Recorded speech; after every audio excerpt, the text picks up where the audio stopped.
थितो यकृष्णदुग्धाम्बुधिः स्वीयानाममृतं प्रयच्छति स मां कायाद्गुणोद्यन्मणिः. ವಾದಿರಾಜ ಸ್ವಾಮಿಗಳು ರಚನೆ ಮಾಡಿರತಕ್ಕಂತಹ ರುಕ್ಮಿಣೀಶ ವಿಜಯದಲ್ಲಿ ದೇವರ ಅಪೂರ್ವವಾದ ಬಾಲ ಲೀಲೆಗಳನ್ನು ವರ್ಣನೆ ಮಾಡ್ತಾ, ವಿಶೇಷವಾಗಿ 4ನೇ ಸರ್ಗದಲ್ಲಿ ಕೃಷ್ಣ ಪರಮಾತ್ಮ ಪುಟ್ಟ ಬಾಲಕನಾಗಿದ್ದಾಗ ಮಾಡಿದ ಅನೇಕ ಲೀಲೆಗಳನ್ನು ವರ್ಣನೆ ಮಾಡ್ತಾರೆ. ಒಂದು ಬಾರಿ ಯಶೋಧಾದೇವಿ ಬೆಣ್ಣೆಯನ್ನ ಪಡಿಬೇಕು ಅಂತ ಮೊಸರನ್ನು ಮಥನ ಮಾಡ್ತಾ ಇದ್ದಾರೆ. ಕೃಷ್ಣ ಪರಮಾತ್ಮ ಅವಳ ಹತ್ತಿರಕ್ಕೆ ಬಂದಂತೆ. ಸಾಮಾನ್ಯವಾಗಿ ತಾಯಿ ಎಲ್ಲಿರ್ತಾಳೋ ಅಲ್ಲಿಗೆ ಮಕ್ಕಳು ಬರ್ತಾರೆ. ಅದರಲ್ಲೂ ವಿಶೇಷವಾಗಿ ಸಣ್ಣ ಪುಟ್ಟ ಒಂದು 3-4 ವರ್ಷದ ಮಕ್ಕಳಂತೂ ತಾಯಿ ಹಿಂದೆ ಹಿಂದೆಯೇ ಯಾವಾಗಲೂ ಸಂಚಾರ ಮಾಡ್ತಾ ಇರ್ತಾವೆ. ಕೃಷ್ಣ ತಾಯಿಯ ಹಾಲು ಕುಡಿಬೇಕು ಅಂತ ತಾಯಿ ಹತ್ರ ಬರ್ತಾ ಇದ್ದಾನೆ. ಅದರ ರಾಜರು ತಾಯಿ ಹತ್ರ ಕೃಷ್ಣ ಬಂದ ಅಂತ ಹೇಳುವಾಗಲೂ ಕೂಡ ಅದರ ಹಿನ್ನೆಲೆಯನ್ನು ಅಪೂರ್ವ ತತ್ವಜ್ಞಾನವನ್ನು ತಿಳಿಸಿಕೊಡ್ತಾರೆ. ಏನದು ಅಂತಂದ್ರೆ, ದೇವರು ಯಾರಿಗೆ ಹತ್ತಿರದಲ್ಲಿ ಸಿಗ್ತಾನೆ, ಯಾರಿಗೆ ಹತ್ರ ದೇವರು ಬರ್ತಾನೆ, ಯಾರ ಹತ್ರ ದೇವರು ಬರಲ್ಲ, ಅದಕ್ಕೊಂದು ಒಳ್ಳೆ ಚಿಂತನೆಯನ್ನು ಹೇಳ್ತಾರೆ. ಉದ್ಗಚ್ಚತ್ ಕಬರಿ ಪ್ರಸೂನ ನಿಕರಾಂ ವೈರಾಗ್ಯ ಭಾಗ್ಯ ಪ್ರಿಯ ಸದ್ಗೀತಾತ್ಮಯ ಶೋನು ವರ್ಣನ ಪರಾಂ ಜ್ಞಾನಾನುಮೋದಿ ಹರಿ ದದ್ನೋ ನಿರ್ಮಥನೋದ್ಯರಾಂ ಸಮುದಿತ ಪ್ರೇಮಾಶ್ರುಧಾರಾಂ ನಿಜ ಪ್ರೇಮ ಮಂದಮುಪಾಜಗಾಮ ಜನನೀಂ ಭಕ್ತೈಕವಶ್ಯ ಪ್ರಭು. ದೇವರು ಯಾರಿಗೆ ಹತ್ತಿರಕ್ಕೆ ಸಿಗ್ತಾನೆ, ಯಾರ ಬಳಿಗೆ ಬರ್ತಾನೆ ದೇವರು ಅಂದ್ರೆ ಭಕ್ತೈಕವಶ್ಯ ಪ್ರಭು. ಭಕ್ತಿ ಯಾರಲ್ಲಿದೆ ಅವರಿಗೆ ದೇವರು ವಶನಾಗ್ತಾನಂತೆ. ಭಕ್ತಿ ಒಂದಕ್ಕೆ ವಶನಾಗಿದೆ, ಇನ್ಯಾವುದಕ್ಕೂ ದೇವರು ವಶನಾಗಲ್ಲ.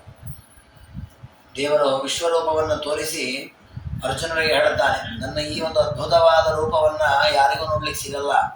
ನಿನಗೆ ಹೇಗೆ ನೋಡ್ಲಿಕ್ಕೆ ಸಿಕ್ತು ಅಂತಂದ್ರೆ, ನಾಹಂ ವೇದೈರ್ನ ತಪಸಾ ನದಾನೇನ ನಚೇಜ್ಜಯ. ನನಗೆ ಪಾಂಡಿತ್ಯ ಇದೆ, ಬುದ್ಧಿವಂತಿಕೆ ಇದೆ, ಧನ ಇದೆ, ರೂಪ ಇದೆ, ಯಾವುದಕ್ಕೂ ನಾನು ನಿಲ್ಕಲ್ಲ. ಭಕ್ತಿಯ ತ್ವನನ್ಯಯ ಶಕ್ಯ, ಭಕ್ತಿಗೆ ಮಾತ್ರ ನಾನು ನಿಲ್ಲುತ್ತೇನೆ ಅಂತ ದೇವರು ಹೇಳಿದ್ದಾನೆ. ಹಾಗೆ ರಾಜರ ವರ್ಣನೆ ಮಾಡುತ್ತಾರೆ, ದೇವರು ಆ ಯಶೋಧಾದೇವಿ ಹತ್ರಕ್ಕೆ ಬಂದ ಯಾಕೆ? ಸಾಮಾನ್ಯವಾಗಿ ನಾವು ಹಾಲು ಕುಡಿಲಿಕ್ಕೆ ಬಂದ ಮಗು ತಾಯಿ ಹತ್ರ ಹಾಲು ಕುಡಿಲಿಕ್ಕೆ ಬರುತ್ತೆ ಅಂತ ಹಾಗೆ ಅಂದ್ಕೊಳ್ತೇವೆ. ದೇವರ ಬಂದಂತ ಅವಳ ಭಕ್ತಿಗೆ ಮೆಚ್ಚಿ ಬಂದಂತೆ. ಭಕ್ತೈಕವಶ್ಯ ಪ್ರಭು ಅಲ್ಲ, ಅವಳು ಮಥನ ಮಾಡ್ತಾ ಕೂತಿದ್ದಾಳೆ, ಅವಳಲ್ಲಿ ಭಕ್ತಿ ಮಾಡ್ತಾ ಇದ್ದಾಳೆ. ಅದಕ್ಕೆ ಅವಳು ಯಾವ ರೀತಿ ದೇವರಲ್ಲಿ ಭಕ್ತಿ ಮಾಡ್ತಾ ಇದ್ರು ಅದನ್ನು ದೇವರು ಹೇಗೆ ಗಮನಿಸಿದ ಅಂತ ವರ್ಣನೆ ಮಾಡುತ್ತಾರೆ. ಉದ್ಗಚ್ಚತ್ ಕಬರಿ ಪ್ರಸೂನ ನಿಗರಾಂ ವೈರಾಗ್ಯ ಭಾಗ್ಯ ಪ್ರಿಯ. ಮುಂಚಿನ ಕಾಲದಲ್ಲಿ ಮನೆಗಳಲ್ಲಿ ಬೆಣ್ಣೆಯನ್ನು ತೆಗಿತಾ ಇದ್ರು ಮಥನ ಮಾಡಿ. ಇವತ್ತು ಅದನ್ನು ನಾವು ಪ್ರದರ್ಶನದಲ್ಲಿ ತೋರಿಸ್ಬೇಕು, ಹೀಗೆ ತೆಗೀತಿದ್ರು ಅಂತ ಆಗಿದೆ ಪ್ರಸಂಗ. ಆ ರೀತಿ ಮಥನ ಮಾಡುವಾಗ ಕೈಗಳು ಆಚೆ ಈಚೆ ಆಗತ್ತೆ, ಮೈಯೆಲ್ಲ ಅಲ್ಲಾಡತ್ತೆ. ಹಾಗೆ ಆ ಯಶೋಧಾದೇವಿ ಆ ಮಥನ ಮಾಡುವಾಗ ಅವರ ತಲೆಯಲ್ಲಿ ಮುಡಿದಿರತಕ್ಕಂತಹ ಮಾಲೆಯ ಹೂಗಳೆಲ್ಲ ಉದುರ್ತಾ ಇತ್ತು, ಕೆಳಗೆ ಬೀಳ್ತಾ ಇವೆ. ಯಶೋಧೆಗೆ ಅದ್ರ ಕಡೆ ಗಮನವೇ ಇಲ್ಲ. ಹೌದಾಗಲೇ ಹೂ ಬೀಳ್ತಾ ಇದೆ, ಆ ಮಾಲೆ ಸರಿ ಕಟ್ಕೋಬೇಕು ಅಥವಾ ಬಿಚ್ಚದೆ ಇದ್ದಂಗೆ ಹಾಕೋಬೇಕು ಅಥವಾ ಬೇರೆ ಯಾವ್ದಾದ್ರು ಮಾಲೆ ಇಟ್ಕೋಬೇಕು, ಅದ್ರ ಕಡೆ ಗಮನವೇ ಇಲ್ಲ. ಉದ್ಗಚ್ಚತ್ ಕಬರಿ ಪ್ರಸೂನ ನಿಕರ. ತನ್ನ ಮುಡಿಯಲ್ಲಿ ತನ್ನ ಜಡೆಯಲ್ಲಿ ಕಟ್ಟಿಕೊಂಡಿರತಕ್ಕಂತಹ ಹೂವಿನ ಮಾಲೆಯಿಂದ ಹೂಗಳು ಉದುರುತ್ತಾ ಇದೆ, ಅದರ ಕಡೆ ಗಮನವೇ ಇಲ್ಲ. ಇದು ಏನನ್ನು ಸೂಚನೆ ಮಾಡುತ್ತೆ ಅಂದ್ರೆ, ಅವಳು ಮೈ ಮರೆತು ದೇವರ ಚಿಂತನೆ ಮಾಡ್ತಾ ಮಥನ ಮಾಡುತ್ತಾ ಇದ್ದ. ಹಾಗಾಗಿ ದೇವರು ಅವಳ ಕೈಗೆ ಸಿಕ್ಕ. ಯಾಕೆಂದ್ರೆ ದೇವರಿಗೆ ವೈರಾಗ್ಯ ಬಹಳ ಪ್ರೀತಿ ಇದೆ. ವೈರಾಗ್ಯ ಭಾಗ್ಯ ಪ್ರಿಯ. ಅವಳಿಗೆ ತನ್ನ ಅಲಂಕಾರದ ಬಗ್ಗೆಯೂ ಅತಿಯಾದ ಪ್ರೀತಿ ಇಲ್ಲ. ನಮ್ಗೆ ಹಾಗೆ ಇರ್ತದೆ. ನಾವು ಒಂದು ಬಟ್ಟೆಯನ್ನು ಉಟ್ಕೊಳ್ತೇವೆ, ಉಟ್ಕೊಂಡ ಮೇಲೆ 10 ಸಲ ನೋಡ್ಕೊಳ್ತೇವೆ, ಇದು ಹೇಗೆ ಬಂತು, ಇದು ಚಂದ ಬಂತೋ ಇಲ್ಲೋ, ಇದು ಹೇಗೆ ಬಂತು, ಮೇಲಾಯ್ತಾ ಕೆಳಗಾಯ್ತಾ ಕಪ್ಪಾಯ್ತಾ ಹೇಗಾಯ್ತು. ಅದು ನಮಗೆ ಅದು ವಾಪಸ್ ಮನೆಗೆ ಬಂದು ನಾವು ನಮ್ಮ ಬೇರೆ ವಸ್ತ್ರ ಉಟ್ಕೊಳ್ಳೋ ತನಕ ಈ ವೇಷದ ಮೇಲೆ ಅಭಿಮಾನ ಇರ್ತದೆ. ಕೆಲವೊಂದನ್ನು ಬಿಚ್ಚಿಟ್ಟ ಮೇಲೆ ಅಭಿಮಾನ ಇರ್ತದೆ, ಮತ್ತೊಮ್ಮೆ ಉಟ್ಕೊಳ್ಬೇಕಲ್ಲ. ಹಾಗಾಗಿ ನಮಗೆ ನಮ್ಮ ವಸ್ತುಗಳ ಮೇಲೆ, ನಮ್ಮ ಅಲಂಕಾರದ ಮೇಲೆ, ನಮ್ಮ ಮೇಲೆ ಅಭಿಮಾನ ಇದೆ. ಆದ್ರೆ ಯಶೋಧಾದೇವಿ ತನ್ನ ತಲೆಗೆ ಮುಡಿದಿರತಕ್ಕಂತಹ ಹೂವಿನ ಮಾಲೆಯಿಂದ ಹೂ ಉದುರ್ತಾ ಇದೆ, ಹಾಗೆ ಮಥನ ಮಾಡ್ತಾ ಇದ್ದಾಳೆ. ಸುಮ್ಮನೆ ಅಲ್ಲ, ನವನೀತದ ಮೇಲೊಳಗೆ ಆಸಕ್ತಿ ಇದ್ದಿರಬಹುದಲ್ಲ, ಬೆಣ್ಣೆ ಬರೋದ್ರ ಕಡೆ ಗಮನ ಇದೆ, ಅದಕ್ಕೆ ಹೂವಿನ ಕಡೆ ಗಮನ ಇಲ್ಲ ಅಲ್ಲ, ಅವಳಿಗೆ ದೇವರ ಕಡೆಯೇ ಗಮನ ಇದೆ. ಹೇಗೆ ಗೊತ್ತಾಯ್ತು ಅಂದ್ರೆ, ಸದ್ಗೀತಾತ್ಮಯ ಶೋನು ವರ್ಣನ ಪರಾಂ ಜ್ಞಾನಾನುಮೋದಿ ಹರಿ. ಬಾಯಿಯಿಂದ ದೇವರ ವರ್ಣನೆ ಮಾಡುವ ಪದ್ಯಗಳನ್ನು ಹಾಡ್ತಾ ಇದ್ರಂತ. ಸಂಗೀತಾತ್ಮ ಯಶೋನ ವರ್ಣನ ಪರ. ಕೃಷ್ಣನ ಕಥೆ, ರಾಮನ ಕಥೆ ಅದನ್ನು ಹೇಳ್ತಾ ಬೆಣ್ಣೆಯನ್ನು ಕಡಿತಾ ಇದ್ದಾರೆ. ಹಾಗಾದ್ರೆ ಅವರ ಮನಸ್ಸಿರೋದಿಲ್ಲ ಅಂದ್ರೆ ಆ ವಿಷಯದಲ್ಲಿ, ಅಂದ್ರೆ ದೇವರು ಹೀಗೆ ಮಾಡಿದ್ದಂತೆ, ಹೀಗೆ ಆ ಕಥೆಯನ್ನೇ ಮೆಲುಕು ಹಾಕ್ತಾ ಇದ್ದಾರೆ. ಹಾಗಾಗಿ ತಮ್ಮ ತಲೆಯಿಂದ ಕೂದಲು ಹೂಗಳು ಬೀಳ್ತಾ ಇರೋ ಕಡೆ ಗಮನ ಇಲ್ಲ. ಹಾಗಾಗಿ ಪರಮಾತ್ಮ ಜ್ಞಾನಾನುಮೋದಿ, ಜ್ಞಾನಿಗಳಂದ್ರೆ ದೇವರಿಗೆ ಬಹಳ ಪ್ರೀತಿ. ತನ್ನ ಬಗ್ಗೆ ತಿಳಿದುಕೊಂಡು ಅನುಸಂಧಾನ ಮಾಡುತ್ತಾ ಯಶೋದೆ ಕಡಿತಾ ಇದ್ದಾಳಲ್ಲ ಅಂತ ಹೇಳಿ ತನ್ನೋ ನಿರ್ಮತನೋದ್ಯತಾಂ ಸಮುದಿತ ಪ್ರೇಮಾಶ್ರುಧಾರಾಂ, ಕಣ್ಣುಗಳಿಂದ ನೀರು ಬರ್ತಾ ಇದೆ, ಆನಂದ ಬಾಷ್ಪ. ದೇವರ ಮಹಿಮೆಗಳನ್ನ ನಾವು ಮೊದಲು ಕೇಳುವಾಗ ನಮಗೆ ಆನಂದ ಬಾಷ್ಪ ಬರಲ್ಲ, ಯಾಕೆ ನಮಗೆ ಅಷ್ಟದ್ರ ಒಡನಾಟ ಇರಲ್ಲ. ಒಂದು 4 ಬಾರಿ ಆ ಕಥೆಗಳನ್ನು ಕೇಳಬೇಕು. ದೇವರ ಲೀಲೆಗಳು, ದೇವರ ಮಹತ್ವ, ದೇವರ ಕಾರುಣ್ಯನೆಲ್ಲ ಕೇಳಬೇಕು. ಆಮೇಲೆ ಸಂಸಾರದಲ್ಲಿ ನಾನಾ ವಿಧವಾದ ದುಃಖಗಳನ್ನು ಅನುಭವಿಸಿರ್ತೇವೆ, ಕಷ್ಟ ನಷ್ಟಗಳನ್ನು ಅನುಭವಿಸಿರ್ತೇವೆ. ಮತ್ತೊಂದು ಬಾರಿ ಭಾಗವತಾದಿಗಳನ್ನು ಕೇಳಬೇಕು. ಆಗ ಅದಕ್ಕೆ ಮತ್ತೆ ನಮಗೆ ನೆನಪಾಗ್ತದೆ. ಅಂದ್ರೆ ನಮಗೂ ಎಂತೆಂತಹ ಕಷ್ಟಗಳು ಸಾಮಾನ್ಯ ನಾವು ಹೇಳೋದಿದೆ, ಪಾಂಡವರು ಹಾಗಿತ್ತು, ಇವ್ರದ್ದಾಗಿತ್ತು, ಅವ್ರದ್ದಾಗಿತ್ತು ಅಂತ. ವಸ್ತುತಃ ಆ ದೊಡ್ಡ ದೊಡ್ಡ ರಾಜರು, ದೊಡ್ಡ ದೊಡ್ಡ ಮಹಾತ್ಮರು ಅವರನ್ನ ಪರಮಾತ್ಮ ಅನುಗ್ರಹ ಮಾಡಿದ್ದೇನೋ ದೊಡ್ಡ ದೊಡ್ಡ ಕಥೆಗಳಿವೆ ಭಾಗವತಾದಿಗಳು. ನಮ್ಮ ಜೀವನವನ್ನು ನಾವು ಲೆಕ್ಕ ಹಾಕಿದ್ರೆ ನಮ್ದೊಂದು ಭಾಗವತಾದಿಗಳ ಕಥೆ. ನಮ್ದ್ರಲ್ಲೂ ಬೇಕಾದಷ್ಟಂತಹ ಕಥೆಗಳಿರ್ತದೆ, ಬೇಕಾದಷ್ಟು ಪರಿಸ್ಥಿತಿಗಳು, ದೊಡ್ಡ ದೊಡ್ಡ ಆಪತ್ತುಗಳು, ದೊಡ್ಡ ದೊಡ್ಡ ಅಪವಾದಗಳು, ಅದನ್ನೆಲ್ಲ ಪರಮಾತ್ಮ ಹೂವಿನಿಂದ ದಾಟಿಸಿದ್ರೆ ಸುಲಭವಾಗಿ ದಾಟಿಸಿರ್ತಾನೆ. ನಾವು ಅದನ್ನು ಮರ್ತಿರ್ತೇವೆ.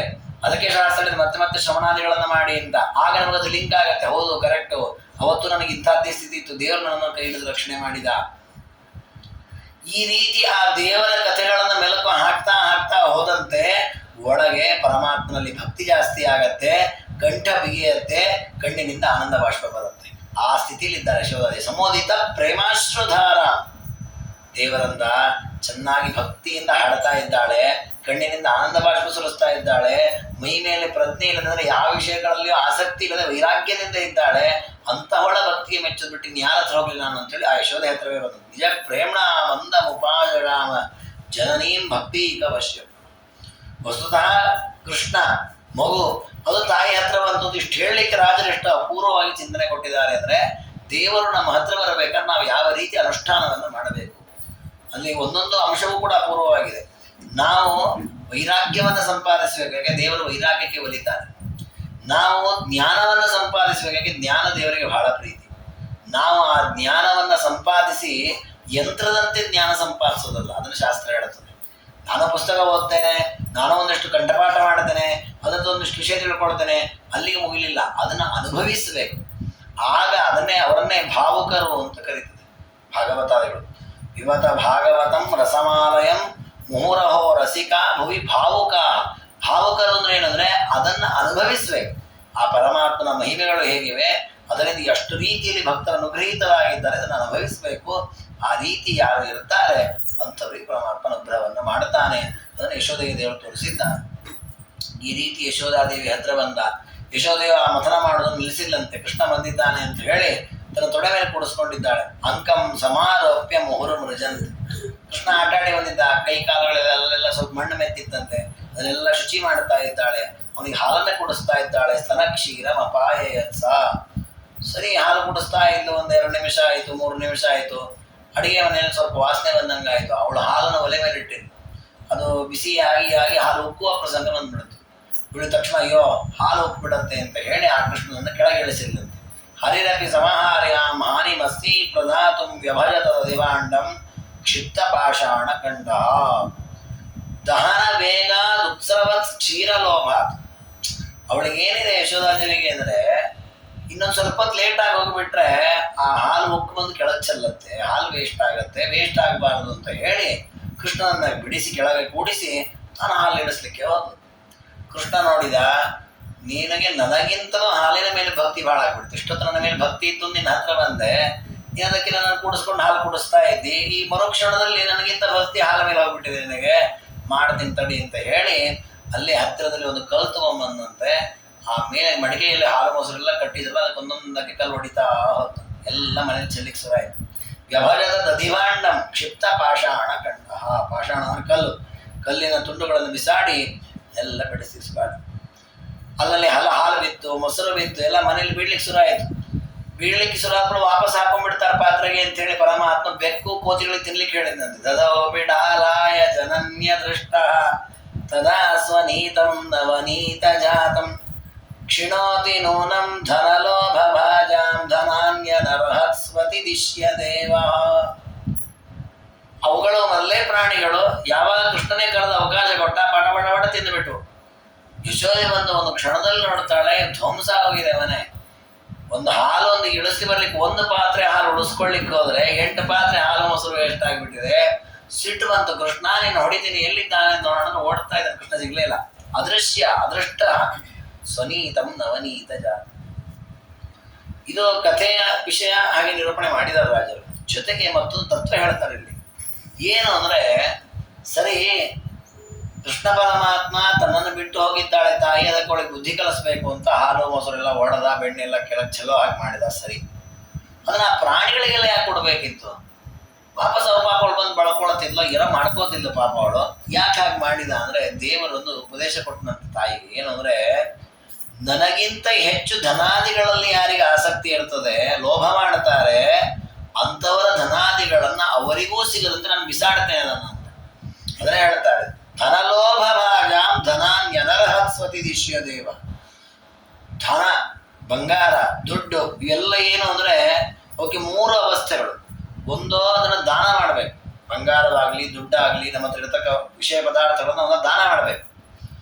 ದಾನ ಮಾಡಿ ಉಳಿದಿರೋದನ್ನ ಭೋಗ ಮಾಡ್ಬೇಕು.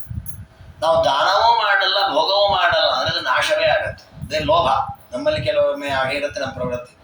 ಏನು ಅಂದ್ರೆ, ಏನೋ ಒಂದು ಒಳ್ಳೆ ಬೆಳ್ಳಿಯ ತಟ್ಟೆಯೋ ಲೋಟವೋ ಏನೋ ಇರ್ತದೆ, ಅದರಲ್ಲಿ ದೇವರ ನೀರು ಹಾಕಿ ನೈವೇದ್ಯಕ್ಕೆ ಇಡ್ಲಿಕ್ಕೆ ಬರುತ್ತೆ. ಬೇಕಾದ್ರೆ ನಮ್ದು ಹೊಸದಿದೆ, ಯಾಕಂತ ತೆಗಿಬೇಕು, ನಾಳೆ ನಾಡ್ದು ಮುಂದಿನ ವರ್ಷ ತಗೋಣ, ಯುಗಾದಿ ದಿವಸ ತಗೋಣ, ತಳ್ಳಿ ತಳ್ಳಿ ತಳ್ಳಿ 8-10 ವರ್ಷದ ಕಪಾಟಲ್ಲೇ ಇರುತ್ತೆ.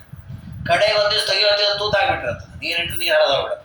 ದಾನವೂ ಕೊಡಲಿಲ್ಲ, ದೇವರಿಗೂ ನೈವೇದ್ಯಾದಿ ಪೂಜಾದಿ ಭೋಗಕ್ಕೂ ಉಪಯೋಗ ಮಾಡಲಿಲ್ಲ, ಕೊನೆಗೆ ಅದು ನಾಶವಾಗತ್ತೆ. ಹೀಗೆ ಪ್ರತಿಯೊಂದು ಕೂಡ ಯಾವುದೇ ವಿಷಯ ಪದಾರ್ಥಗಳನ್ನ ಒಂದು ದಾನ ಮಾಡಬೇಕು ಅಥವಾ ಭೋಗ ಮಾಡಬೇಕು.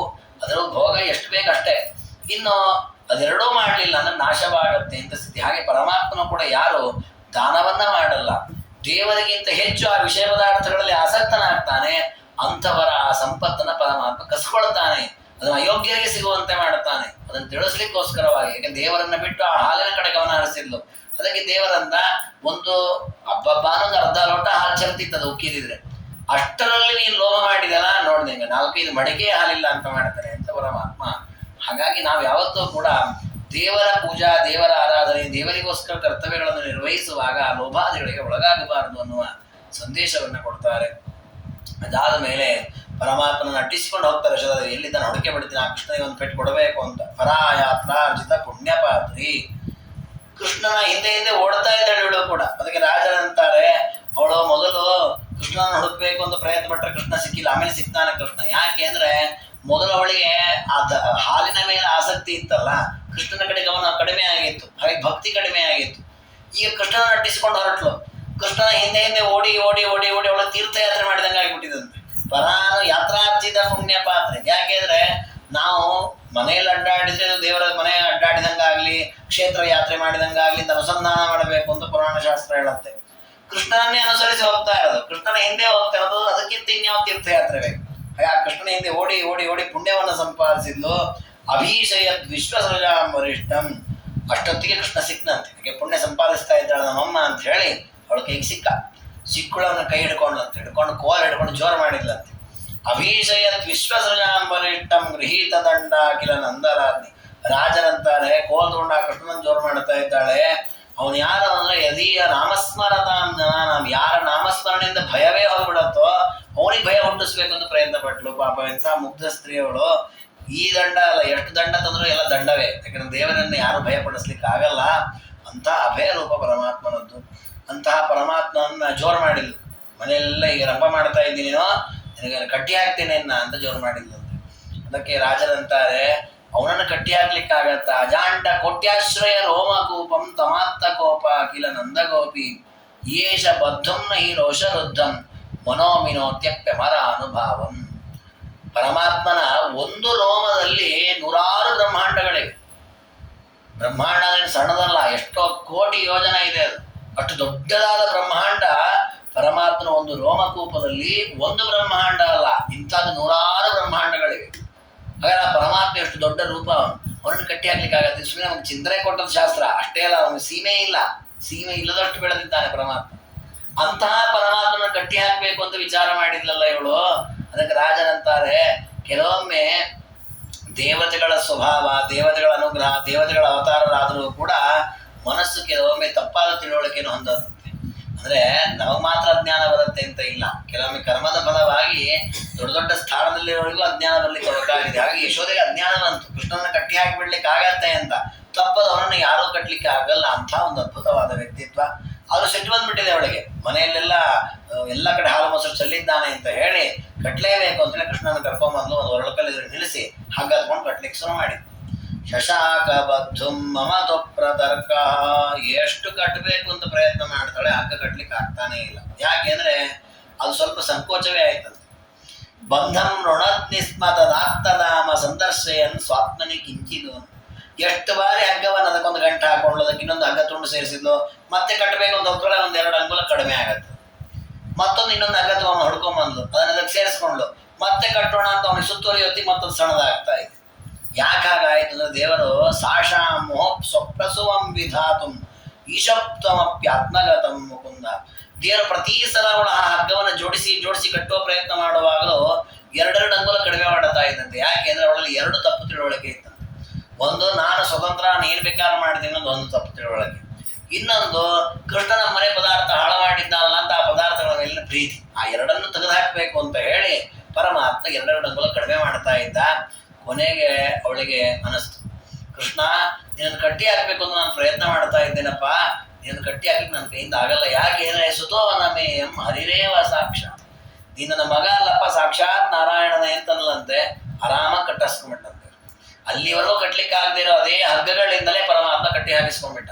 ಯಾಕೆ ಅಂತಂದ್ರೆ ಈಗ ಅವಳಿಗಿರುವ ಅಜ್ಞಾನ ಹೋಗಿದೆ, ದೇವರ ನನ್ನ ಮಗ ಅನ್ನೋ ಹುಚ್ಚು ಅಭಿಮಾನ ಹೋಗಿದೆ, ಜೊತೆಗೆ ನಾನು ಸ್ವತಂತ್ರ ಕೃಷ್ಣನ ಕಟ್ಟಿ ಹಾಕ್ತೇನೆ ಅನ್ನೋ ಆ ಒಂದು ತಪ್ಪು ತಿಳುವಳಿಕೆ ಹೋಗಿದೆ. ಬಬಂಧ ನಂದಸ್ಯ ಬಲಾನುಜಂ ತಂ ಬುಧೈರ್ ನಿಬದ್ಧಂ ಪ್ರಣಯಾಖ್ಯ ರಜ್ವ. ತನಗೆ ಪ್ರೀತಿಯೂ ಇದೆ ಕೃಷ್ಣನ ಮೇಲೆ, ಜೊತೆಗೆ ಬೇಸರವೂ ಇದೆ, ಹಾಲೆಲ್ಲ ಹೋಗಿದೆ ಅಂತ ಹಗ್ಗವನ್ನು ಹಾಕಿ ಕಟ್ಟಿದೆ. ಕಟ್ಟುವಾಗ ಆ ಉಲೂಕಲಕ್ಕೆ, ಆ ಒರಳಕಲ್ಲಿ ಕಟ್ಟಿದ್ದಾಳೆ. ಅದಕ್ಕೆ ರಾಜರಂತಾರೆ, ಉಲೂಕಲಕ್ಕೆ ಯಾಕೆ ಕಟ್ಟಿ ಹಾಕಿಲ್ಲ ಗೋಪಿಕಾ ಅಂತಂದ್ರೆ, ಅದು ಯಶೋಧಾದೇವಿ ಅಂದ್ರೆ, ಯಶೋದೆ ವಿಚಾರ ಮಾಡಿದ್ಲಂತೆ, ಕೃಷ್ಣ ಪರಮಾತ್ಮನನ್ನ ಉಲೂಕಲಕ್ಕೆ ಅಂದ್ರೆ ಒಳಕಲ್ಲಿಗೆ ಯಾಕೆ ಕಟ್ಟಬೇಕು ಅಂದ್ರೆ ಕೃಷ್ಣನಿಗೆ ಸಹಾಯವಾಗೋದು ಒರಳಕಲ್ಲು. ಯಾಕೆಂದ್ರೆ ಅವನು ಹಾಲು ಬೆಣ್ಣೆ ತಿನ್ಲಿಕ್ಕೆ ಅದ್ರ ಮೇಲೆ ಹತ್ತಿ ತಿಂತಿರ್ತಾನೆ. ಅದಕ್ಕೆ ಅವನು ಸಹಾಯ ಮಾಡೋರನ್ನು ಸೇರಿಸಿ ಕಟ್ಟಿಬಿಡೋಣ ಅಂತ ಹೇಳಿ ಆ ಒರಳಕಲ್ಲಿಗೆ ಕೃಷ್ಣನ ಕಟ್ಟಿ ಹಾಕಿರ್ಲಂತೆ. ಆಗ್ಲಿ ಅಂತ ಕೃಷ್ಣ ಪರಮಾತ್ಮ ಒಂದು 10 ನಿಮಿಷ ಅಲ್ಲೇ ನಿಂತಿದ್ದ. ಆಮೇಲೆ ನಿಧಾನಕ್ಕೆ ಆ ಒರಳಕಲ್ಲನ್ನೇ ಹೇಳ್ಕೊಂಡು ಹೊರಟನಂತೆ. ತದಂಗ ಬಂಧ ಪ್ರತಿಬಂಧ ಪುಣ್ಯ ಬಲೇನ ಸಿದ್ಧೌ ತತ ಉತ್ಥಿತೌ ಪ್ರಶಸ್ಯ ವೃಂದಾವನಮಲ್ಲಭಂ ತಂ ತದೇಯತುಸ್ತನ್ ಮನಸೌ ಸ್ವಲೋಕಂ. ಪರಮಾತ್ಮ ಆ ಉಲೋಕಲ ಸಹಿತವಾಗಿ ಮನೆಯ ಹಿಂದೆ ಹೊರಟಿದ್ದಾನೆ. 2 ದೊಡ್ಡ ವೃಕ್ಷಗಳಿತ್ತಂತೆ ಅವ್ರ ಮನೆ ಹತ್ರ. ಸಾವಿರಾರು ವರ್ಷಗಳಿಂದ ಆ ವೃಕ್ಷಗಳಿವೆ. ಏನು ವೃಕ್ಷ ಅದು? ಅರ್ಜುನ ವೃಕ್ಷ ಅಂತ ಕರೀತಾರೆ. ಆ ವೃಕ್ಷಗಳಲ್ಲಿ ದೈತ್ಯರು ಸೇರ್ಕೊಂಡ್ಬಿಟ್ಟಿದ್ದಾರೆ. ಇಬ್ಬರು ದೇವರ ಭಕ್ತರು ಇದ್ದಾರೆ ಅದರಲ್ಲಿ, ನಲಕೂಬರ ಮಣಿಗ್ರೀವ ಅಂತ. ಅವರಿಬ್ಬರು ಕುಬೇರನ ಭಕ್ತರು, ಕುಬೇರನ ಮಕ್ಕಳು. ಅವರು ಒಂದು ಬಾರಿ ಸರೋವರದಲ್ಲಿ ನದಿಯಲ್ಲಿ ಸ್ನಾನ ಮಾಡ್ತಾ ಇದ್ರಂತೆ. ನಾರದರು ಬದರಂತಲ್ಲಿ. ನಾರದರು ಬರುವಾಗ ಎದ್ದು ಗೌರವ ಕೊಡಬೇಕು, ಗೌರವ ಕೊಡ್ಲಿಲ್ಲ ಇವರು, ಹಾಗೆ ಸ್ನಾನ ಮಾಡ್ತಾನೆ ಇದ್ದಾರೆ. ಅದರಲ್ಲಿ ಇವರು ಸ್ನಾನ ಮಾಡುವಾಗ ಹೇಗೆ ಸ್ನಾನ ಮಾಡ್ತಾ ಇದ್ರು ಅಂದ್ರೆ ಮೈ ಮೇಲೆ ಬಟ್ಟೆ ಇಲ್ಲದೆ ಸ್ನಾನ ಮಾಡ್ತಾರೆ, ವಿವಸ್ತ್ರರಾಗಿ ಸ್ನಾನ ಮಾಡ್ತಾ ಇದ್ರು. ಶಾಸ್ತ್ರಗಳಲ್ಲಿ ವಿವಸ್ತ್ರನಾಗಿ ಯಾವ ಕ್ಷಣದಲ್ಲೂ ಇರಬಾರದು ಅಂತ ಹೇಳುತ್ತೆ. ಎಷ್ಟರ ಮಟ್ಟಿಗೆ ಅಂದ್ರೆ ಕನಸಿನಲ್ಲಿ ವಿವಸ್ತ್ರವಾದಂತಹ ವ್ಯಕ್ತಿ ಯಾರೇ ಆಗ್ಬೋದು, ತನ್ನನ್ನೇ ತಾನು ಕಂಡ್ರು ಆಗ್ಬೋದು, ಬೇರೆ ವ್ಯಕ್ತಿಗಳನ್ನೇ, ವಿವಸ್ತ್ರರಾದವರನ್ನ ಕಂಡ್ರೆ ಅವನಿಗೆ ಮರಣ ಸೂಚನೆ ಆಗತ್ತೆ ಅಂತ ಹೇಳ್ತಾರೆ. ಈ ವಿವಸ್ತ್ರತೆ ಅನ್ನೋದು ಅಂದ್ರೆ ಮೈ ಮೇಲೆ ಬಟ್ಟೆ ಇಲ್ಲದೆ ಇರುವಂತಹ ಸ್ಥಿತಿ ಏನಿದೆ, ಇದು ಅಶುಭ ಸೂಚಕ. ಹಾಗಾಗಿ ಆ ರೀತಿ ಸ್ನಾನಾದಿಗಳನ್ನ ಮಾಡಬಾರದು. ಅದರಲ್ಲೂ ನದಿಗಳಲ್ಲಿ, ಸರೋವರಗಳಲ್ಲಿ ಗಂಗಾದಿ ದೇವತೆಗಳ ಸನ್ನಿಧಾನ ಇರ್ತದೆ. ಅಲ್ಲಿ ನಾವು ಬಟ್ಟೆಯನ್ನು ಹಾಕೊಂಡೇ ಸ್ನಾನವನ್ನ ಮಾಡಬೇಕು. ಆದ್ರೆ ಅವರಿಬ್ರು ಹಾಗೆ ಮೈ ಮೇಲೆ ಬಟ್ಟೆ ಇಲ್ಲದೆ ಸ್ನಾನ ಮಾಡ್ತಾ ಇದ್ರಂತೆ. ಅದು ನಾರದರು ಬಂದಾಗ ಆ ರೀತಿಯ ಪ್ರಮಾಣ ಮಾಡಿದ್ದಾರೆ. ಅದಕ್ಕೆ ನಾರದರು ಶಾಪ ಕೊಟ್ಟರು, ಇವಾಗ ಬಟ್ಟೆ ಹಾಕೊಳ್ಳಿಕ್ಕೆ ಅವಕಾಶ ಇದ್ರೆ ಹಾಕೊಳ್ಳಿಲ್ಲಲ್ಲ, ಬಟ್ಟೆ ಹಾಕೊಳ್ಳದೇ ಇರೋ ಪ್ರಾಣಿಗಳಾಗಿ ಹುಟ್ಟ್ರಿ ಅಂತ ಹೇಳಿ ವೃಕ್ಷಗಳಾಗಿ ಹುಟ್ಟುವಂತೆ ಮಾಡಿದ್ದಾರೆ. ನೋಡಿ, ಆ ವೃಕ್ಷಕ್ಕೆ ಯಾರು ಬಟ್ಟೆ ಹಾಕಿರ್ತಾರೆ? ಬಟ್ಟೆ ಇಲ್ಲವೇ ಇಲ್ಲ, ಯಾವಾಗಲೂ ಬತ್ತಲೇನೆ ಇರುತ್ತದೆ. ಅಂತಹ ವೃಕ್ಷಗಳಾಗಿ ಹುಟ್ಟಿದ್ರು. ಅವರು ಶಾಪದ ಫಲವಾಗಿ ಅದರಲ್ಲಿ ಇಬ್ರು ದೈತ್ಯರು ಸೇರ್ಕೊಂಡಿರು. ಧುನಿ ಚಮು ಅಂತ ಇಬ್ರು ದೈತ್ಯರು, ಪರಮ ಪಾಪಿಗಳು. ಅವರಿಗೆಲ್ಲ ದೇವತೆಗಳ ಹೊರ ಇತ್ತು. ಹಾಗಾಗಿ ಆ ವೃಕ್ಷವನ್ನ ಅಲ್ಲಾಡಿಸ್ಲಿಕ್ಕೆ ಆಗ್ತಿರ್ಲಿಲ್ಲ ಯಾರಿಗೂ. ಅಂತ 2 ದೊಡ್ಡ ವೃಕ್ಷಗಳಿತ್ತು. ಕೃಷ್ಣ ಪರಮಾತ್ಮ ವಿಪಾಟಯ ಮಾಸ ಸಪಾದ ಪೌದ್ವೌ, ಆ ಎರಡೂ ವೃಕ್ಷಗಳನ್ನು ಪರಮಾತ್ಮ ಕೆಳಗೆ ಬೀಳಿಸಿದ. ಯಾಕೆ ಬೀಳಿಸಿದ ಅಂತಂದ್ರೆ ಅಸಜ್ಜನೇಶ್ವಾಚರಿತೋಗ್ರ ಶಿಕ್ಷಾಂ ಸ್ವಭುಕ್ತ ಪುಂಜೇಶು ಕೃತಾಂಚ ರಕ್ಷಾಂ. ಪರಮಾತ್ಮ ತನ್ನ ಭಕ್ತರಿಗೆ ಏನೇನು ಸಮಸ್ಯೆ ಬಂದು ರಕ್ಷಣೆ ಮಾಡ್ತಾನೆ, ಅವ್ರ ಮೇಲೆ ಕೆತ್ತಾನೆ. ಯಾರು ದುಷ್ಟರು ಇದ್ದಾರೆ ಅವರಿಗೆ ಶಿಕ್ಷೆಯನ್ನು ಕೊಡ್ತಾನೆ. ಇದನ್ನು ತಿಳಿಸ್ಬೇಕು. ಬಟ್ ಇವರಿಬ್ಬರು ತಪ್ಪು ಮಾಡಿದ್ರು, ತಪ್ಪು ಮಾಡಿದಕ್ಕೆ ಇಷ್ಟು ವರ್ಷ ಶಿಕ್ಷೆ ಅನುಭವಿಸಿದ್ರು. ಆದ್ರೆ ಅವರು ಸಜ್ಜನರು, ವಿಷ್ಣು ಭಕ್ತರನ್ನು ಉದ್ಧಾರ ಮಾಡಬೇಕು. ಅದಕ್ಕೆ ಪರಮಾತ್ಮ ವೃಕ್ಷದಲ್ಲಿ ಅವರು ಬಾಧೆ ಪಡ್ತಾ ಇದ್ರು, ಅದನ್ನ ಬೀಳಿಸಿ ಆ ದುರಿಚಮರನ್ನು ಸಂಹಾರ ಮಾಡಿದ. ನಲಕೂಬರ ಮಣಿಕರಿವರನ್ನು ಉದ್ಧಾರ ಮಾಡಿದ್ದಾನೆ. ಜೊತೆಗೆ ಪರಮಾತ್ಮ ಮತ್ತೊಂದು ಆಲೋಚನೆ ಮಾಡಿದ್ದಂತೆ. ಈ ಎರಡು ವೃಕ್ಷಗಳು ಅರ್ಜುನ ವೃಕ್ಷ ಅಂತ ಲೋಕದಲ್ಲಿ ಪ್ರಸಿದ್ಧವಾಗಿವೆ. ಇದು ಹೀಗೆ ಇದ್ದು ಬಿಟ್ರೆ ನಾಳೆ ನನ್ನ ಭಕ್ತ ಅರ್ಜುನ ಏನಿದ್ದಾನೆ ಅವನ ಜೊತೆಗೆ ಇವರು ಒಂದು ಅರ್ಜುನ ಅಂತ, ಇಬ್ಬಿಬ್ರು ಅರ್ಜುನ, ಮೂರು ಅರ್ಜುನ ಅಂತ ಆಗ್ಬಿಡುತ್ತೆ ಜಗತ್ತಲ್ಲಿ. ಅರ್ಜುನ ಭಕ್ತ ಒಬ್ಬನೇ ಇರಬೇಕು. ಅದಕ್ಕೆ ಅವನ ಹೆಸರಿನ ಯಾವ ವೃಕ್ಷಗಳಿರೋದು ಬೇಡ ಅಂತ ಅವರಿಬ್ಬರನ್ನು ಸಂಹಾರ ಮಾಡಿದ ಅಂತ ಹಾಗೂ ವರ್ಣನೆ ಮಾಡಿದಂತೂ. ಹೀಗೆ ಆ ನಲಕೂಬರ ಮಣಿಗಿರವರನ್ನ ಮೋಚನೆ ಮಾಡಿದ್ದಾನೆ ಕೃಷ್ಣ ಪರಮಾತ್ಮ. ಅವರಿಬ್ಬರು ಪರಮಾತ್ಮನನ್ನ ಸ್ತೋತ್ರ ಮಾಡಿ ತಮ್ಮ ಲೋಕಕ್ಕೆ ತೆರಳಿದ್ದಾರೆ. ಅದಾದ ಮೇಲೆ ಪರಮಾತ್ಮ ಅನೇಕ ವರ್ಷಗಳಾಯಿತು, 4-5 ವರ್ಷ ಆಯಿತು.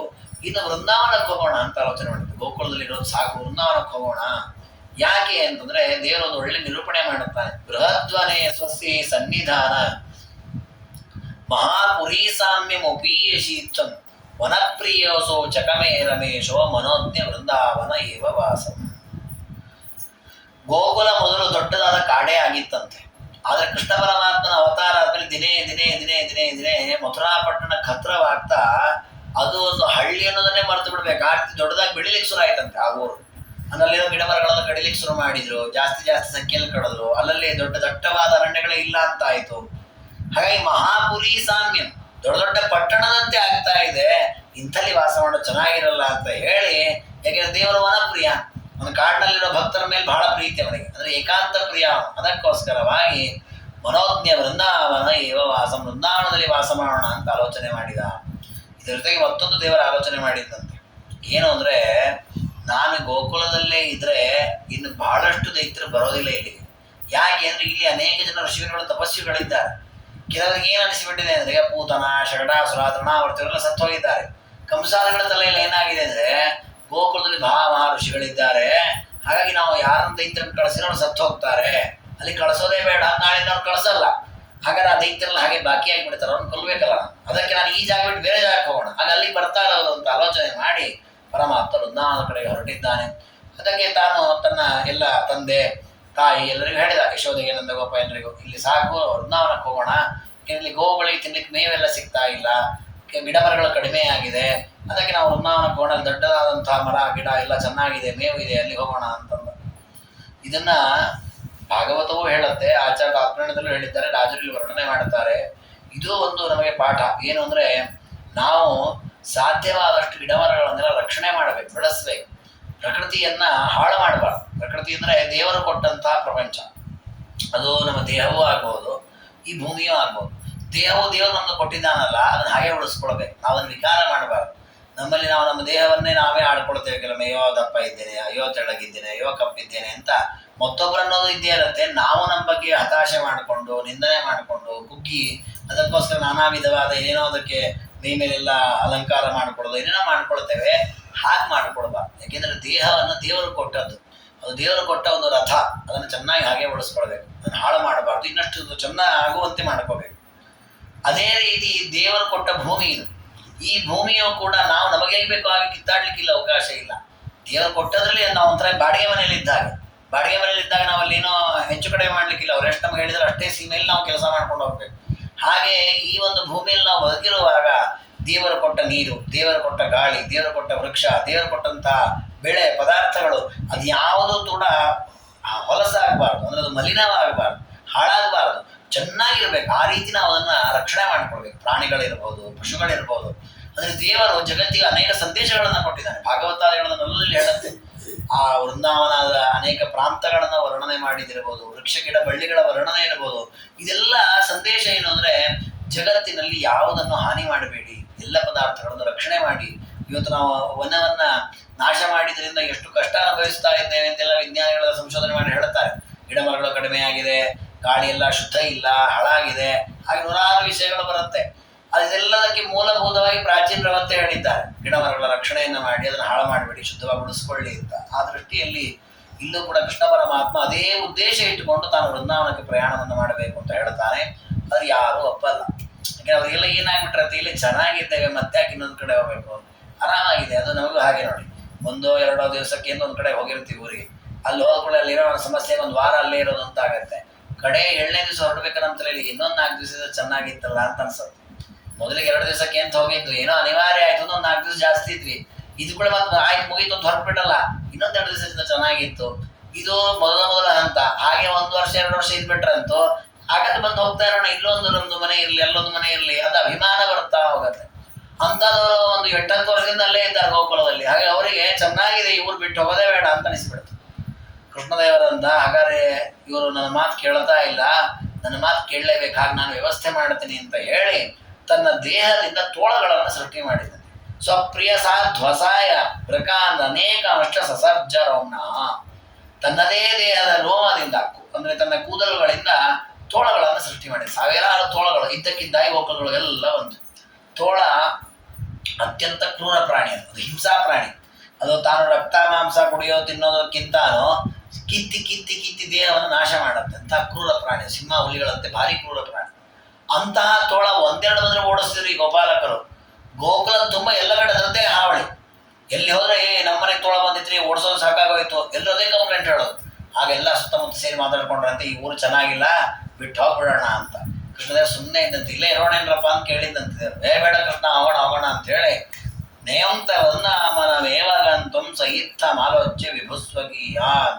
ಪರಮಾತ್ಮ ತಾನು ಅವ್ರನ್ನೆಲ್ಲ ಈ ರೀತಿ ಮೃಗಗಳನ್ನು ಸೃಷ್ಟಿ ಮಾಡಿ, ತೋಳಗಳನ್ನು ಸೃಷ್ಟಿ ಮಾಡಿ ತನ್ನ ಮೂಲಕ ಅವ್ರನ್ನೆಲ್ಲ ಗೋಕುಲಕ್ಕೆ ಕರ್ಕೊಂಡು ಹೋಗಿದ್ದಾನೆ. ಇಲ್ಲೂ ಕೂಡ ದೇವರ ಒಂದು ಅಭೂತಪೂರ್ವವಾದ ವ್ಯಕ್ತಿತ್ವ. ಏನದು ಅಂದರೆ, ದೇವರಿಗೆ ಒಂದು ಹೆಸರಿದೆ, ಭಯಕೃತ್ ಭಯನಾಶನ. ಭಯವನ್ನು ಕೊಡುವುದು ದೇವರೇ, ಭಯ ಪರಿಹಾರ ಮಾಡುವುದು ದೇವರೇ. ಭಯ ಯಾಕೆ ಕೊಡ್ತಾನೆ ದೇವರು ನೋಡಿ, ಆ ಸಂದೇಶ ಇಲ್ಲಿದೆ. ನಮಗೂ ದೇವರು ಜೀವನದಲ್ಲಿ ಬೇಕಾದಷ್ಟು ಭಯ ಕೊಡ್ತಾನೆ. ಯಾಕೆ ಕೊಡ್ತಾನೆ ಅಂದರೆ, ಅವನ ಮಾತು ಕೇಳದೇ ಇದ್ದಕ್ಕೆ ಭಯ ಕೊಡ್ತಾನೆ. ಇಲ್ಲವರಿಗಾಗಿದ್ದದೆ ಗೋಪಾಲಕರು ನಂದಗೋಪಾಲಗಳೆಲ್ಲ ಮೊದಲೇ ದೇವರ ಮಾತು ಕೇಳಿಬಿಟ್ಟಿದ್ರೆ ಭಯನೇ ಆಗ್ತಿಲ್ಲ, ವೃಕ್ಕಗಳ ಸೃಷ್ಟಿಯೂ ಆಗ್ತಿರಲಿಲ್ಲ, ಆರಾಮ್ ವೃಂದಾವನಕ್ಕೆ ಹೋಗೋದಿತ್ತು. ಕೇಳಲಿಲ್ಲ. ಹಾಗೆ ದೇವರು ನಮಗೆ ಮೊದಲೇ ಸಂದೇಶ ಕೊಟ್ಟು, ನಾವು ಹುಟ್ಟೋ ಮೊದಲೇ ಹೇಳ್ಬಿಟ್ಟಿದ್ದ, ನೀನು ಹೀಗೆ ಬದುಕು, ಹೀಗೆ ಮಾಡು, ಈಗ ಆರಾಮಾಗಿರ್ತೀಯ ಅಂತ. ನಾವು ಅದನ್ನು ಕೇಳಲಿಲ್ಲ, ತಲೆಗೆ ಬಂದಂಗೆಲ್ಲ ಮಾಡ್ಕೊಂಡು ಹೋದ್ವಿ. ಚೆನ್ನಾಗಿ ಭಯ ಕೊಟ್ಟ ದೇವರು. ಅಯ್ಯೋ ದೇವರೇ ಕಾಪಾಡಪ್ಪ ಅಂದ್ವಿ, ಭಯ ಪರಿಹಾರ ಮಾಡಿದ. ಆವಾಗ ಎಚ್ಚರ ಆಯ್ತು, ದೇವರು ಮೊದಲೇ ಹೇಳಿದ್ದ ಹೀಗಿದ್ರೆ ಚೆನ್ನಾಗಿತ್ತಲ್ಲ ನಮಗೆ ಅಂತ. ಹಾಗಾಗಿ ದೇವರು ನಮಗೆ ಭಯ ಕೊಡುವುದು ಯಾಕೆ ಅಂದರೆ, ನಾವು ದೇವರ ಮಾತು ಕೇಳದೇ ಇದ್ದದಕ್ಕೆ ಕೊಡ್ತಾನೆ ವಿನ ದೇವರಿಗೆ ನಮ್ಮ ಮೇಲೆ ಯಾವ ಕೋಪವೂ ಇಲ್ಲ. ನಮ್ಮನ್ನು ಭಯಪಡಿಸಿ ದೇವರಿಗೇನು ಲಾಭ ಇದೆ? ನಾವೇ ಸುಮ್ಮನೆ ಹಾಗೆ ಹೇಳೋದಾದ್ರೆ, ಸಣ್ಣ ವಯಸ್ಸಲ್ಲಿ ಮಕ್ಕಳಾಗಿದ್ದಾಗೋ ಇನ್ಯಾವುದೋ ಅವಸ್ಥೆಯಲ್ಲಿ ನಾವು ಹಾ ಅಂತ ಭಯಪಡಿಸ್ತೀವಿ. ಒಂದು ಹಂತ ಬುದ್ಧಿ ಬಂದ್ಮೇಲೆ ನಾವು ಯಾರನ್ನ ಭಯಪಡಿಸ್ತೀವಿ? ನಾವು ಯಾರು ಸುಮ್ಮನೆ ಯಾರು ಭಯಪಡಿಸ್ಲಿಕ್ಕೆ ಯಾರು ಹೋಗಲ್ಲ, ವಿವೇಕ ಹೇಳೋದು. ಹಾಗಿದ್ಮೇಲೆ ದೇವ್ರ ಯಾಕೆ ಭಯಪಡಿಸ್ಬೇಕು? ದೇವ್ರು ನಮ್ಮನ್ನು ಭಯಪಡಿಸಲ್ಲ, ಪಡಿಸ್ತಾನೆ ಅಂದ್ರೆ ಅರ್ಥ ಏನೋ, ನಾವೇ ದಾರಿ ತಪ್ಪು ಹೊಂಟಿರ್ತೇವೆ. ಅದಕ್ಕೆ ದೇವ್ರ ಆ ರೀತಿ ದಾರಿ ತರಲಿಕ್ಕೆ ಆ ರೀತಿ ಮಾಡ್ತಾನೆ ವಿನ ದೇವ್ರು ಯಾರನ್ನೂ ಭಯಪಡಿಸಲ್ಲ ಅನ್ನೋದನ್ನ ತಿಳಿದುಕೊಳ್ಬೇಕು. ಅಂತೂ ಕೃಷ್ಣ ಪರಮಾತ್ಮ ವೃಂದಾವನಕ್ಕೆ ಎಲ್ಲರನ್ನು ಕರ್ಕೊಂಬಂದ. ಆ ವೃಂದಾವನ ಭಾರಿ ಶೋಭಾಯಮಾನವಾಗಿದೆ. ಅಲ್ಲಿ ಅನೇಕ ಗಿಡಮರಗಳಿವೆ. ಆ ಗಿಡಮರಗಳಿರತಕ್ಕ ವೃಂದಾವನಕ್ಕೆ ಈ ಗೋಪಾಲಕರ ಹಿಂಡು ಹೋಗ್ತಾ ಇದೆ ಆ ಊರಿಗೆ. ಗವಾಂ ಖುರೈರ್ ಗೋಪ ಪದೈರನೋಭಿ ಸಮುತ್ಥ ಧೂಲಿ ಸವಿತುಕ್ಕರೋಗಂ ರುರೋಧ ದೂರೇ ಕಿಲತಾಂ ಸ್ವಮೂರ್ಧ್ನಿ ಸ ಏವ ಓಢಂ ಧ್ರುವ ಮುನ್ನಿನಾಯ. ಆ ಗೋಪಿಕಾ ಸ್ತ್ರೀಯರು, ಗೋಪಾಲಕರು, ಅವರ ತಂದೆ ತಾಯಿಗಳು, ಅವರ ಬಂಡಿಗಳು, ಹಸುಗಳು ಎಲ್ಲ ಕಟ್ಕೊಂಡು ಹೋಗ್ತಾ ಇದ್ದಾರೆ ಗೋಗಳು. ಆ ಗೋಗಳನ್ನು ಕರ್ಕೊಂಡು ಹೋಗೋದು ಒಂದೊಂದು ಹೆಜ್ಜೆ ಇಡುವಾಗ ಅದರ ಧೂಳಿ ಮೇಲಕ್ಕೆ ಕೇಳುತ್ತೆ, ರಥದ ಚಕ್ರ ತಿರುವಾಗ ಅದರ ಧೂಳಿ ಹೇಳಕ್ಕೆ ಕೇಳುತ್ತೆ. ಈ ರೀತಿ ಗೋವುಗಳು ಗೋಪಾಲಕರು ಹೋಗ್ತಾ ಇರುವಾಗ ದಾರಿಯಲ್ಲಿರುವಂಥ ಧೂಳುಗಳೆಲ್ಲ ಮೇಲಕ್ಕೆ ಎತ್ತಂತೆ. ಎಷ್ಟು ಮೇಲಕ್ಕೆ ಎತ್ತಿದೆ ಅಂದರೆ ಆಕಾಶ ತುಂಬ ವ್ಯಾಪಿಸಿದೆ ಅಂತ ವರ್ಣನೆ ಮಾಡಬೇಕು. ಅದಕ್ಕೆ ರಾಜರಂತಾರೆ, ಸೂರ್ಯ ತನ್ನ ತಲೆ ಮೇಲೆ ಹಾಕೋಬೇಕು ಅಂತ ಅವ್ರ ಮೇಲೆ ಕೆಪ್ಸ್ಕೊಂಡಂತೆ. ದೇವರ ಪಾದದ ಧೂಳಿ ಸಿಗತ್ತೆ, ಅದರಲ್ಲಿ ಗೋವಿನ ಧೂಳಿ ಸಿಗತ್ತೆ, ಅದನ್ನ ತಲೆ ಮೇಲೆ ಹಾಕೊಂಡ್ರೆ ಎಂತೆಂಥ ಬಾಧೆಗಳ ಪರಿಹಾರ ಆಗತ್ತೆ ಅಂತ ಹೇಳಿ ಸಯೇವ ಓಡಂ ಕಿಲತಾಂ ಸ್ವಮೂರ್ಧನಿ, ತನ್ನ ತಲೆಯ ಮೇಲೆ ಆ ಧೂಳಿಯನ್ನು ಹಾಕೊಳ್ಳಿಕ್ಕೋಸ್ಕರವಾಗಿ ಕೃಷ್ಣ ಪರಮಾತ್ಮ ಆ ರೀತಿ ಲೀಲೆ ತೋರಿಸಿದ ಅಂತ ಈ ರೀತಿ ಅಪೂರ್ವವಾಗಿ ವರ್ಣನೆ ಮಾಡುತ್ತಾರೆ. ಅಂತೂ ಹೀಗೆ ಕೃಷ್ಣ ಪರಮಾತ್ಮ ಅವನ ಪರಿವಾರ ಎಲ್ಲ ವೃಂದಾವನಕ್ಕೆ ಬಂದಿದ್ದಾರೆ. ಆ ವೃಂದಾವನದ ಒಳಗೆ ಬರುತ್ತಾರೆ. ಎಂಥ ಚೆನ್ನಾಗಿದೆ ವೃಂದಾವನ ಕ್ಷೇತ್ರ, ಅದು ಊರು ಅದ್ಭುತವಾಗಿದೆ. ಅಂದರೆ ದಟ್ಟವಾದ ಅರಣ್ಯ, ಅಂದರೆ ಜನವಾಸ ಮಾಡಿಕೊಳ್ಳಲಿಕ್ಕೆ ಯೋಗ್ಯವಾದ ಅರಣ್ಯ. ಅದನ್ನು ವರ್ಣನೆ ಮಾಡಿದ್ರು. ಪುಷ್ಪೈರ್ ವೃಕ್ಷಗಣ ಮನೋಜ್ಞ ವಚನೈ ಕೀರಾಸ್ವರೈಕೋಕಿಲ ನೃತ್ಯೈ ಕೇಕಿವರಾಗಜಾಶ್ಚಗತಿಭಿ ಶೈಲಾಸ್ರವನ್ನಿರ್ಝರೈ. ಅಲ್ಲಿ ಅನೇಕ ವೃಕ್ಷಗಳಿವೆ, ಸಂಪಿಗೆ ಮೊದಲಾದ ವೃಕ್ಷಗಳು. ಆ ವೃಕ್ಷಗಳು ತುಂಬ ಹೂ ಬಿಟ್ಟಿದೆ. ಆ ಹೂಗಳನ್ನೆಲ್ಲ ನೆಲದ ಮೇಲೆ ಹಾಕಿವೆ ಅಂದರೆ ಕೃಷ್ಣನಿಗೆ ಸ್ವಾಗತ ಮಾಡುವಂತೆ. ಮನೋಜ್ಞ ವಚನೈಕೀರ, ಅಲ್ಲಿ ಅಲ್ಲಲ್ಲಿ ಗಿಳಿಗಳಿವೆ, ಇಂಪಾಗಿ ಹಾಡ್ತಾ ಇವೆ. ಶುಗಗಳು ಹಾಡ್ತಾ ಇವೆ, ಕೋಗಿಲೆಗಳು ಇಂಪಾಗಿ ಗಾನವನ್ನ ಮಾಡ್ತಾ ಇವೆ. ನೃತ್ಯ ಕೇಕಿವರ, ನವಿಲುಗಳು ಕುಣಿತಾ ಇವೆ. ನೋಡಿ, ನಾವು ಸಾಮಾನ್ಯ ಮೆರವಣಿಗೆ ಹೋಗುವಾಗ ಕೆಲವರು ಕುಣಿತಿರ್ತಾರೆ, ಹಾಡ್ತಿರ್ತಾರೆ, ಶಬ್ದ ಮಾಡ್ತಿರ್ತಾರೆ. ಇದೇ ರೀತಿ ಇದೆ. ಗಜಾಶ್ಚ ಗತಿಭಿ ಶೈಲಾಸ್ರವ ನಿರ್ಜರಿ, ಆನೆಗಳಿವಂತಲ್ಲಿ ಆ ವೃಂದಾವನದಲ್ಲಿ ಅವು ಗಂಭೀರವಾಗಿ ನಡ್ಕೊಂಡು ಹೋಗ್ತಾ ಇವೆ ಆನೆಗಳು. ಆಮೇಲೆ ಸ್ರವನ್ ನಿರ್ಜರಿ, ಅಲ್ಲಲ್ಲಿ ಸಣ್ಣ ಸಣ್ಣ ನೀರಿನ ಹರಿವುಗಳಿವೆ, ಅದು ಶೋಭಾಯಮಾನವಾಗಿದೆ. ಮಣಿ ಕುಟ್ಟಿಮ ಸ್ಥಳ ಚೈ ಸಾಭೂರ್ ಮೃಗ ವೀಕ್ಷಣೈ, ಅನೇಕ ಜಿಂಕೆಗಳು ಮೊಲಗಳು ಇವೆಲ್ಲಲ್ಲೂ ತಿರುಗ್ತಾ ಇವೆ ನಿರ್ಭಯದಿಂದ. ಅಷ್ಟು ಮನೋಹರವಾದಂತಹ ವೃಂದಾವನ ಅಚ್ಯುತ ಅರ್ಹ ಭವನಂ ನೂನಂ ತದಾತೆ ನೀರೆ. ಆ ವೃಂದಾವನ ಕ್ಷೇತ್ರ ಕೃಷ್ಣ ಪರಮಾತ್ಮನ ವಾಸಕ್ಕೆ ಯೋಗ್ಯವಾದ ಪವಿತ್ರವಾದ ಕ್ಷೇತ್ರ ಆಗುವಂತೆ ತಾನು ಸಿದ್ಧವಾಗಿದೆ. ಕೃಷ್ಣ ಪರಮಾತ್ಮನಿಗೆ ಆಗಮಿಸಿದ್ದಾನೆ. ಕೃಷ್ಣ ಪರಮಾತ್ಮ ಹೀಗೆ ತಾನು ಗೋಕುಲದಿಂದ ವೃಂದಾವನಕ್ಕೆ ಬಂದಲ್ಲ, ಅದಕ್ಕೆ ದೇವರಿಗೆ ತ್ರಿಧಾಮ ಅಂತ ಹೆಸರು ಬಂದ್ಬಿಡ್ತದೆ. ಯಾಕೆ ಅವನು ಅವತಾರ ಮಾಡಿದ್ದು ಮಥುರಾ ಪಟ್ಟಣದಲ್ಲಿ, ಅವನು ಮೊದಲು ಆರಂಭದಲ್ಲಿ ಇದ್ದದ್ದು ಗೋಕುಲದಲ್ಲಿ, ಈಗ ಬಂದದ್ದು ವೃಂದಾವನಕ್ಕೆ. ಈಗ 3 ಊರುಗಳಲ್ಲಿ ತಿರುಗಿದ್ದಕ್ಕೆ ದೇವರಿಗೆ ತ್ರಿಧಾಮ. ವಸ್ತಾವನೆದು ಅನಂತಾಸನ, ವೈಕುಂಠ, ಶ್ವೇತದ್ವೀಪ ಅಂತ 3 ಲೋಕಗಳಿದೆ, 3 ಮನೆಗಳಿದೆ ದೇವರದ್ದು. ಅದಕ್ಕೆ ಅವನಿಗೆ ತ್ರಿಧಾಮ ಅಂತ ಹೆಸರು. ಅದರ ಜೊತೆಗೆ ಈ ರೀತಿ 3 ಪ್ರದೇಶಗಳಲ್ಲಿ ಬರುವ ಮೂಲಕ ತ್ರಿಧಾಮ ಅಂತ ಕರೆಸಿಕೊಂಡಿದ್ದಾನೆ ದೇವರು. ಅಂತಹ ಪರಮಾತ್ಮ ಆ ಶ್ರೇಷ್ಠವಾದ ವೃಂದಾವನದಲ್ಲಿ ಅನೇಕ ದಿನಗಳ ಕಾಲ ಅಲ್ಲೇ ವಾಸ ಮಾಡಿದೆ. ಎಷ್ಟರ ಮಟ್ಟಿಗೆ ಮಥುರೆಗೆ ತಾನು ವಾಪಸ್ ಹೋಗೋ ತನಕ ಅಲ್ಲೇ ಇದ್ದಾನೆ. ಆ ವೃಂದಾವನದಲ್ಲಿ ಅನೇಕ ವಿಧವಾದಂತಹ ವೃಕ್ಷಗಳು, ಒಳ್ಳೆ ರೀತಿ ಗೋಗಳಿಗೆ ಬೇಕಾದ ಮೇವು ಎಲ್ಲ ವ್ಯವಸ್ಥಿತವಾಗಿದೆ. ತದಸ್ಸ ಗೌರವೋಪಧರೈರ್ನಿಯುಧ್ಯಂ ಚಚಾರ ಚಾರೂಪರ ಮುತ್ಕ್ಷಿಪಂಶ್ಚ ವನೇನು ಶಿಕ್ಷನ್ ನಿವವತ್ಸ ದೈತ್ಯರಣಂ ತಥೋಕ್ಷೇಪಣಮೇವ ತನ್ವಾ. ಕೃಷ್ಣ ಪರಮಾತ್ಮ ವೃಂದಾವನಕ್ಕೆ ಬರೋ ಹೊತ್ತಿಗೆ ಒಬ್ಬ ದೈತ್ಯ ಬಂದ ಅಲ್ಲಿ. ಅವನ ಹೆಸರು ವತ್ಸಾಸುರ ಅಂತ. ಅಂದ್ರೆ ಅವನು ವತ್ಸ ಅಂದ್ರೆ ಗೋವಿನ ರೂಪದಲ್ಲಿ ಬಂದಿದ್ದಂತೆ. ಅಂದ್ರೆ ಅವನ ಆಲೋಚನೆ ಮಾಡಿದ, ನಮ್ಮ ಹಿಂದಿನವರು ಗಾಳಿ ರೂಪದಲ್ಲಿ ಬಂದರು, ಬಂಡಿ ರೂಪದಲ್ಲಿ ಬಂದರು, ಎಲ್ಲ ಕೃಷ್ಣ ಕೊಂದುಬಿಟ್ಟ. ಕೃಷ್ಣನನ್ನ ಗೋಪಾಲ ಕೃಷ್ಣ ಅಂತ ಕರೀತಾರೆ. ಅಂದ್ರೆ ಗೋವಿಗಳ ಮೇಲೆ ಬಹಳ ಪ್ರೀತಿ ಇದೆ ಕೃಷ್ಣನಿಗೆ. ಅದು ಹಸುವಿನ ರೂಪದಲ್ಲೇ ಹೋಗೋಣ ಅಂತ ಹೇಳಿ ವತ್ಸ ರೂಪದಿಂದ ಬಂದಿದ್ದಾನೆ. ದೇವರಿಗೆ ಗೊತ್ತಾಗತ್ತೆ ಯಾವುದು ನಿಜವಾದ ಹಸು, ಯಾವುದು ಹಸು ಅಲ್ಲ. ದೈತ್ಯ ಹಸು ರೂಪದಲ್ಲಿ ಬಂದಾನೆ, ದೇವರಿಗೆಲ್ಲ ಗೊತ್ತಿದೆ. ಅದಕ್ಕೆ ದೇವರು ಗೋರೂಪಧೈರ್ಯ ನಿಯೋಧ್ಯನ ಚಚಾರ ಚಾಳುಪಲ ಮುತ್ಕ್ಷಿಪಂಶ್ಚ, ಸಣ್ಣ ಸಣ್ಣ ಗೋಪಾಲಕರ ಜೊತೆಗೆ ಆಟ ಆಡ್ತಾ ಇದ್ದಂತೆ. ದೇವರ ಗೋಪಾಲಕರ ಜೊತೆಗೆ ಗೋವುಗಳನ್ನು ಮೇಯಿಸುವುದ್ರ ಜೊತೆಗೆ ಆಟವಾಡ್ತಿದ್ದ. ಯಾವ ಆಟ? ಈ ಜಟ್ಟಿಗಳೆಲ್ಲ ಆಡುವಂತೆ ಕುಸ್ತಿ ಆಟ ಇತ್ಯಾದಿಗಳನ್ನು ಆಡ್ತಾ ಇದ್ದಂತೆ.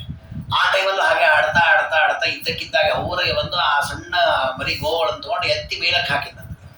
ಯಾಕಂದ್ರೆ ದೇವರಿಗೆ ಗೊತ್ತಿದೆ ಇದು ಹಸು ಕರು ಅಲ್ಲ, ಇದು ವತ್ಸಾಸುರ ದೈತ್ಯ ಬಂದದ್ದು ಅಂತ. ನೋಡಿ, ಆಗ ದೇವರು ಏನ್ ಮಾಡಿದ? ಕೊಲ್ಲಿಲ್ಲ ಅದನ್ನ, ಆಕಾಶದ ಮೇಲೆ ಬಿಸಾಡಿದ. ವನೇನು ಶಿಕ್ಷನ್ನಿವ ವತ್ಸ ದೈತ್ಯಂ ರಣಂ ತಥೋಕ್ಷೇಪಣಮೇವ ತನ್ವ. ಅದೇನ್ ಕಾಣಿಸ್ತಾ ಇತ್ತು?